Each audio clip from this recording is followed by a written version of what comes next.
रविकांत तुपकरांनी हाती धरली तिफन। स्वतःच्या शेतात केली सोयाबीनची पेरणी। संपूर्ण कुटुंब राबले काळ्या मातीत। जिल्ह्यात सर्वदूर पेरणी योग्य पाऊस झाल्याने खरीपाची पेरणी सुरू झाली आहे। काळ्या मातीत तिफन चालते हे चित्र पाहायला मिळत आहे। दरम्यान शेतकरी नेते रविकांत तुपकर यांनी देखील स्वतः सहकुटुंब शेतात जाऊन सोयाबीनची पेरणी केली आहे। रविकांत तुपकर यांनी स्वतः तिफन चालवली तर त्यांच्या पत्नी ॲडव्होकेट शर्वरी तुपकर यांनी बी आणि खत पेरणी केली आहे। यासह संपूर्ण तुपकर कुटुंब दिवसभर काळ्या मातीत राबल्याचे दिसून आले। राज्यात जोरदार पावसाने हजेरी लावली। गेल्या 2-3 दिवसांपासून पावसाने उघडीप दिल्याने शेतकऱ्यांनी खरीपाच्या पेरणीला सुरुवात केली आहे। लहानात लहान शेतकऱ्यांपासून ते शेतकरी नेत्यांपर्यंत सगळे सध्या पेरणीच्या कामात व्यस्त असल्याचे दिसून येत आहे।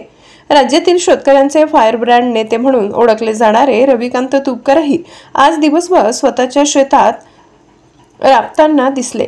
रविकांत तुपकर हे शेतकरी कुटुंबातील असून बुलढाणा नजीक असलेल्या सावडा गावात तुपकरांची शेती आहे। आज तुपकरांनी स्वतःच्या शेतात तिफन चालवून परिवारासहित पेरणी केली असून सकाळपासून रविकांत तुपकरांनी तिफन हातात घेतली तर पत्नी ॲडव्होकेट शर्वरी व त्यांच्या वहिनी सौ राधा तुपकर यांनी पोटाला ओट्या बांधून चाड्यावर बियाणे आणि खताची पेरणी केली।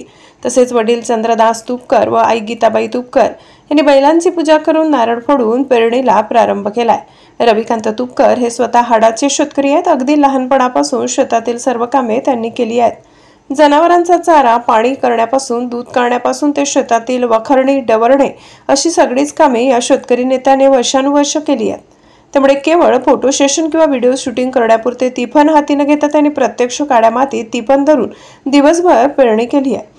तसेच बुलढाणा जिल्ह्यात सर्वत्र सोयाबीन या प्रमुख पिकाची पेरणी केली जात आहे। रविकांत तुपकर यांनी देखील स्वतःच्या शेतात सोयाबीन आणि मूग उडीदाची पेरणी केली। सर्जा राज्याच्या पाठीवर थाप देऊन दिवसभर काळ्या मातीत राबणाऱ्या या शेतकरी नेत्याने सर्वांचे लक्ष वेधले अशी माहिती शेतकरी नेते रविकांत तुपकर यांनी बोलताना दिली। News reporter Hari Borade, Zee India 24 तास, बुलढाणा।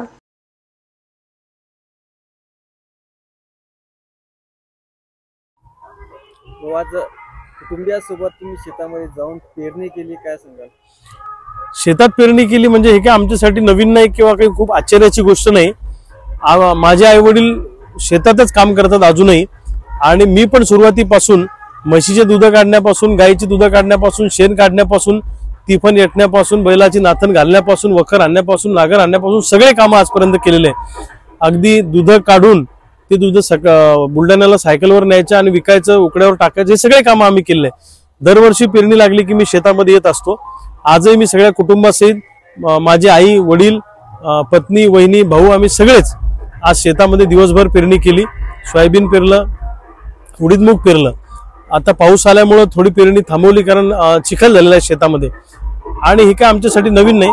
पण ईश्वराजवळ आज एक प्रार्थना केली की हा खरीपाचा हंगाम सोयाबीन कापसाचा शेतकऱ्यांना चांगला आला पाहिजे अशी ईश्वरचरणी प्रार्थना केली, आणि सोयाबीन कापसाला चांगला भाव मिळू देणं आणि कर्जमुक्ती देण्याची सुबुद्धी राज्यकर्त्यांना हे परमेश्वरा तुम्ही द्या अशी प्रार्थना आई तुळजाभवानी चरणी त्या ठिकाणी केली। आज पुन्हा एकदा मातीमध्ये रमलो। शेणामुताचा वास जो आमचा ऊर्जा देणारा वास आहे तो अंगाला लागला, हाताला लागला। त्यामुळे एक नवी ऊर्जा लढायला आज या ठिकाणी मिळाली, आणि शेताभातामध्ये सगळ्यांशी बोलता आलं, शेतकऱ्यांशी बोलता आलं, शेतात मातीमध्ये रमता आलं। मला एक वेगळी ताकद घेऊन मी पुन्हा एकदा निघालेलो आहे।